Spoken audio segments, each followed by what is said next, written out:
frères et sœurs, entre le ciel et l'enfer, où devons-nous aller? Tout le monde doit aller au ciel. Ouvrons Apocalypse chapitre 20. Chapitre 20, verset 10. C'est ici que Dieu explique l'enfer par l'apôtre Jean. Il est dit, et le diable, qui les séduisait, fut jeté dans les temps de feu et de soufre, où sont la bête et le faux prophète. Ils seront tourmentés jour et nuit, combien de temps? Au siècle des siècles.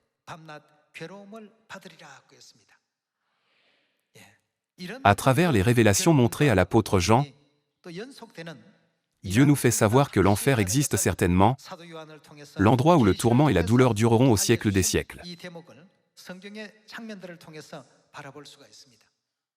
Dieu nous a fait connaître non seulement l'existence de l'enfer, mais aussi l'existence du ciel à travers les révélations données à l'apôtre Jean.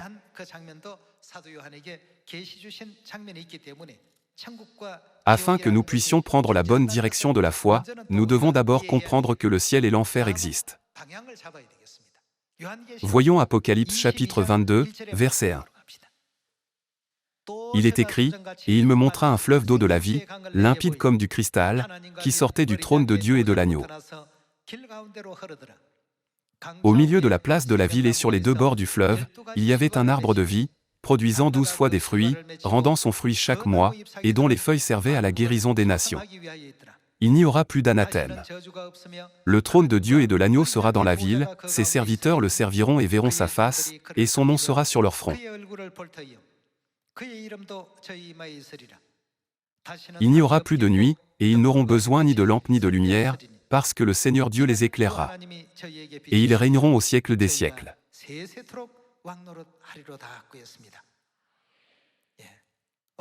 Un roi peut tout faire.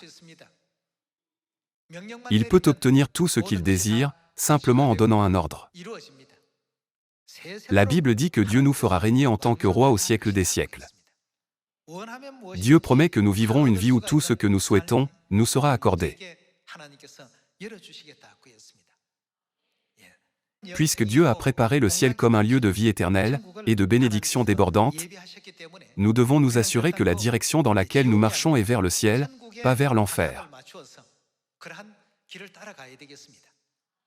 Cependant, beaucoup de gens du monde ne connaissent pas la direction du ciel et ne savent pas non plus comment y entrer.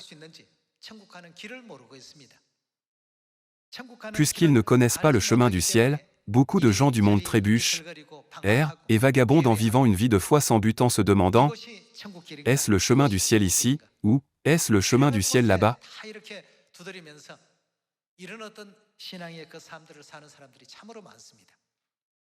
C'est pourquoi Dieu est venu sur cette terre en chair il y a 2000 ans, pour enseigner à toute l'humanité le chemin du ciel. Voyons chapitre 21, verset 4.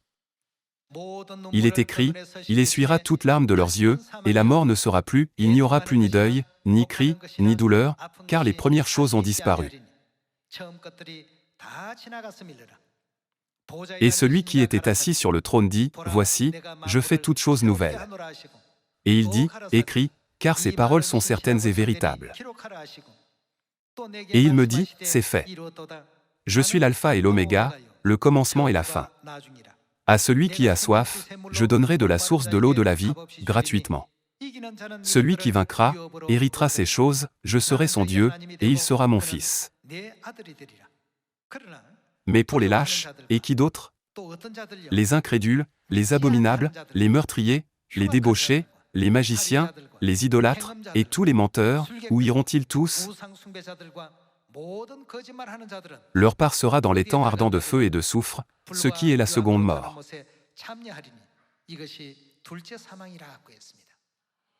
Il n'y a plus ni mort, ni deuil, ni cri, ni douleur dans le ciel. Cela ne veut pas dire qu'il n'y a rien dans le ciel, mais il y a la joie, le plaisir et le bonheur éternel, n'est-ce pas? Dans Apocalypse chapitre 21, Dieu a permis à l'apôtre Jean d'écrire sa promesse qu'il nous accordera un tel endroit. C'est l'endroit où nous allons tous. Par conséquent, ne faisons pas de compromis avec la complaisance que Satan donne, même si nous sommes confrontés à la persécution et aux difficultés au cours de notre vie. Ne devrions-nous pas être disposés à porter notre propre croix temporairement, afin d'entrer au ciel que Dieu prépare pour nous? La Bible témoigne que Jésus-Christ est descendu sur cette terre, pour qu'il nous conduise à ce monde glorieux. Regardons les paroles dans Jean chapitre 14, verset 6. Jésus lui dit, « Je suis, qu'est-ce qu'il est?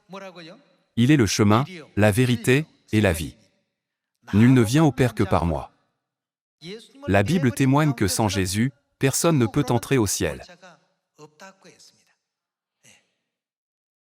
Cela ne veut-il pas dire que nous pouvons entrer au ciel où Dieu le Père demeure, lorsque nous obéissons complètement aux enseignements donnés par Jésus-Christ?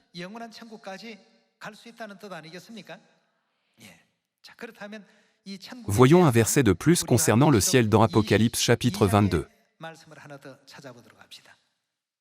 Chapitre 22, verset 10. Et il me dit, ne scelle point les paroles de la prophétie de ce livre, car le temps est proche. Que celui qui est injuste soit encore injuste, que celui qui est souillé se souille encore, et que le juste pratique encore la justice, et que celui qui est saint se sanctifie encore. Voici, je viens bientôt, et ma rétribution est avec moi, pour rendre à chacun selon son œuvre. Je suis l'alpha et l'oméga, le premier et le dernier, le commencement et la fin. Heureux ceux qui lavent leurs robes, afin d'avoir droit à l'arbre de vie, et d'entrer par les portes dans la ville. Dehors les chiens, les magiciens, les débauchés, les meurtriers, les idolâtres, et quiconque aime et pratique le mensonge. En d'autres termes, ils ne peuvent pas entrer dans le royaume des cieux par les portes. Nous pouvons comprendre à travers le verset 12 que Dieu prononcera un jugement selon nos œuvres. Dieu dit, « Voici, je viens bientôt. Ma rétribution est avec moi, et je rendrai à chacun selon ses œuvres. » Quelle sera la base de notre jugement? Nous serons jugés selon nos œuvres. Lorsque nous regardons ces paroles, nous ne pouvons nous empêcher de penser à l'importance du temps présent dans notre vie de foi. Certains compromettent cette incroyable opportunité du temps donné par Dieu avec les plaisirs du monde. Il y a deux directions parmi lesquelles nous pouvons choisir. Une direction est appelée le monde, et l'autre direction est appelée le ciel. Tous les membres de la famille de Sion qui se sont réunis ici aujourd'hui, sont ceux qui ont choisi la bonne direction. J'espère que vous continuerez à marcher dans cette direction, jusqu'à ce que vous atteigniez le royaume éternel des cieux. J'aimerais conclure le sermon. Merci.